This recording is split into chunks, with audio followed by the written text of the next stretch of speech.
கரூர் வேலுசாமிபுரத்தில் விஜய் பரப்புரையின் போது 41 பேர் உயிரிழந்ததைத் தொடர்ந்து கடந்த 5 நாட்களாக அங்கு அடைக்கப்பட்டிருந்த கடைகள் இன்று திறக்கப்பட்டு ஆயுத பூஜைக்கான பணிகள் நடந்து வருகின்றன.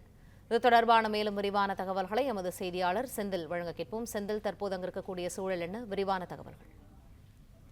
கரூர் ஈரோடு சாலை வேலுசாமிபுரத்தில் தாவேக தலைவர் விஜய் பங்கேற்ற பிரச்சார கூட்டத்தில் 40க்கும் மேற்பட்டோர் நெரிசல் காரணமாக உயிரிழந்தனர்.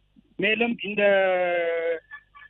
சம்பவம் நடைபெற்றது காரணமாக தேசம் முழுவதும் அதிர்வலை ஏற்படுத்திய இந்த நிகழ்வு நடைபெற்ற வேலுசாமிபுரத்தில் சம்பவத்தின் காரணமாக கடைகள் அடைக்கப்பட்டிருந்தது. இந்நிலையில் ஆயுத பூஜை காரணமாகவும் சம்பவம் நடந்து 5 நாட்கள் ஆன நிலையிலும் வேலுசாமிபுரத்தில் உள்ள கடைகள் திறக்கப்பட்டு தற்போது ஆயுத பூஜைக்காக தயார் செய்யும் பணிகளும் பூஜை பொருட்களை விற்பனை செய்யும் பணிகளும் நடந்து வருகிறது.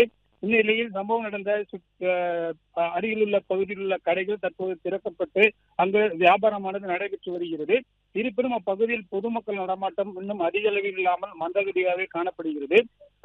இருப்பினும் மாவட்ட போலீசார் சார்பாக அங்கு ஏராளமான போலீசார் தற்போது பாதுகாப்பு பணியில் ஈடுபட்டு வருகின்றனர்.